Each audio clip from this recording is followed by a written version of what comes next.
I urge Senator Marcos to refrain from using the Senate as a platform for her own personal political objectives and to instead use her name, title, and influence as a bridge toward unity, not a wedge for division. Our people in our country expect and deserve no less. Ay, grabe siya. Nirekta si Amy Marcos. Oo. Sunog na sunog si Amy Marcos. Yun ho yung nakita. Yun ho yung napansin at nakita ni Cheese Escudero na hindi nabigyan ng maayos na pagtrato yung miyembro ng ehekutibo. Take note this person is a member of the executive. Kung may reklamo sila, padaanin nila sa appointing authority kung sino man yung nag-appoint sa kanya. Kung may issue sila. Kaysa yung padadaanin nila sa hearing in aid of legislation na sa totoong buhay, kapag itong mga DDS ang gumawa, isang political witch hunt. Political witch hunt talaga. Legit. Kumbaga, in-insist lang nila na nagsisinungaling. Kung pinakinggan ba yung reason, hindi. Doon ho nagka-problema si Cheese Escudero. Kasi, meron ho kasi decision ng Supreme Court dyan. Ayan 2023, fresh na fresh. Tungkol ito sa nangyari ng Blue Ribbon kay Gordon, kay Dick Gordon. Kailan lang daw, merong kapangyarihan ang legislative na mag-contempt. Number one, kapag ang inquiry ay in aid of legislation. Let's break it down. Let's analyze. Ito bang hearing ni Amy Marcos is a hearing in aid of legislation. Ito, really, is a hearing in aid of legislation. Okay. Tabi muna natin yung bias natin. Oo. Number two, the inquiry must be conducted in accordance with its duly published rules of procedure. So, dapat sumunod ka sa procedure ng Senado. Okay, so in-invite ka, and then the questioning and all of that was proper and according to the rules of procedure. So, tapos kapag i-contempt ka rin, dapat according din to the rules of procedure. Dapat may magsi-second, mga ganun, etc., etc. Tapos ito yung number 3. Dito nagkaiba. The rights of the persons appearing in or affected by such inquiries shall be respected. Further, where there is a factual basis for contempt, the resource person's detention should only last until the termination of the legislative inquiry. Ano ibig sabihin ng factual basis? Ibig sabihin, merong sapat na dahilan para siya ay i-cite for contempt. Pero ito nga, ito yung sa kaso ni Lincoln Ong. Yung huli daw ay hindi nasunod. Bakit? Kasi they were not given the opportunity to be heard. Ibig sabihin, hindi sila binigyan ng pagkakataon ipaliwanag kung bakit ganun yung sagot nila sa tanong. Hindi pa tapos magsalita, si Ambassador Lacanilaw, sisingit si Bato, sisingit si Amy, di ba? Pag hindi nagustuhan, yun. The court further stressed that the assailed legislative inquiry seeks to aid legislation, not conduct a trial or make an adjudication. Ayun na nga, mga kochero. Dito rin nagkaroon ng problema yung hearing. Kasi, this is in aid of legislation, hindi ho ito trial. So, bakit umakto ng ganon yung mga miyembro ng Senado? Meron pa nga linya si Amy, meron pa siya sinabi, parang something to the effect of, sino ba dapat maparusahan? O something, parang siguro something na, sino dapat maging responsable or something like that. Hindi ko kayo korte para gawin yun. Hindi ko kayo korte para gawin yun. Ayan ang sinabi ng Supreme Court. The legislative inquiry cannot result in legally binding deprivation of a person's life, liberty, or property. Hindi pwede.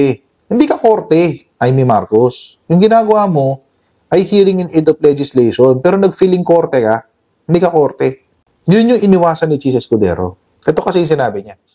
I will not allow the Senate nor the office of the Senate President to be used to further petty partisan interests, especially by those actively seeking re-election in coming May midterm polls. Grabe, hinuli agad.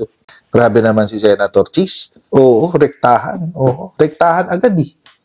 The Senate is an institution of reason and rule.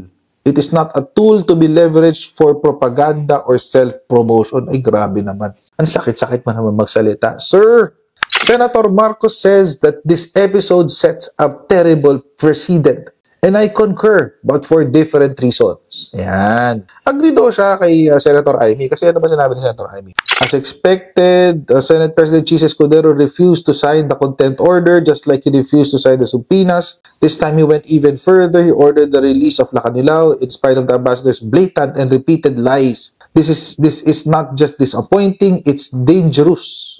Agree naman daw siya na it is a dangerous precedent. Pero ibang pinanggagalingan niya. Sabi daw ni Cheese, I believe it is dangerous to allow senators, uy, grabe, tinira talaga si Amy dito, to allow senators to flout the Senate's own rules for personal gain. Ay, grabe siya. Delikado daw na gagamitin mo ang Senado sa pangsarili mong kapakanan. Ay, grabe. Ouch. Tawag kayo ng doktor, guys. Mukhang may nasunog. For when procedures meant to safeguard due process and institutional integrity are ignored for media mileage or political ambition, that is when the credibility of the Senate is threatened. Ayan na nga pa sinasabi natin. Oo, kapag kinakalimutan mo daw ang due process at ang integridad ng Senado para lang makapag-grandstand, para lang makapagpabida, para lang sa iyong political ambition, kaya doon nagkakaroon ng banta sa Senado. Direkta na niya si Senator Amy. I urge Senator Marcos to refrain from using the Senate as a platform for her own personal political objectives and to instead use her name, title, and influence as a bridge toward unity, not a wedge for division. Our people in our country expect and deserve no less. Ay, grabe siya. Rektahan to, guys. Nirekta si Amy Marcos. Oo. Sunog na sunog, guys. Sunog na sunog si Amy Marcos. Kung bakit sobrang OA niya dito sa pangatlong hearing. Alam niyo kung bakit? Kasi napansin na siya ni Sara Duterte. Naalala niyo yun nung sinabi ni Sara Duterte? Amy Marcos is my friend. I think our friendship is beyond politics. Blah, blah, blah, blah, blah, blah. O di yun, gigil siya ngayon. Uy, napansin na ako ni Sara. Finally, yung sakripisyo ko is starting to bear fruit, etc., etc., whatever, o ayun. Kaya gigil na gigil siya dyan sa hearing na yan. Baka cloud9 pa siya noon, nung narinig niya si Sara Duterte. Amy is my friend. Oo. Ang ganda ng palang kaligayahan ni Amy Marcos. Ano? Pero wala akong pakialam. Personally, I don't give a flying F kung feeling ni Amy Marcos tight at magkaibigan sila ni Sara Duterte. I don't give a flying F. Bakit? Kasi mga kotsero, ako po ay kabilang sa mga Pilipino na nagsasabi na dapat litisin si Rodrigo Duterte sa ICC. 62% of Filipinos say ex-President Duterte should personally stand trial in ICC. Sabi yan sa survey ng WR numero. Kasama ako dyan sa 62% na yan. Kahit hindi ho ako nag-take ng survey, ako ho naniniwala dyan sa sinasabi na 62% na dapat si Rodrigo Duterte ay litisin na sa ICC.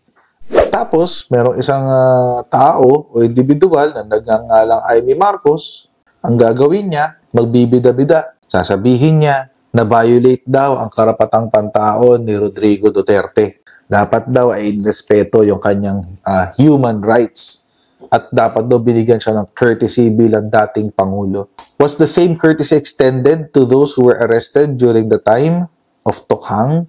Kung sila po ay nabigyan ng kortesiya na ilaban ang kanilang mga kaso sa husgado, hindi. Nung sila ho ba ay inaresto, sila ho ba ay dinala sa presinto at binasahan ng sakdal, hindi. Pinatay sila sa tabi ng kalsada.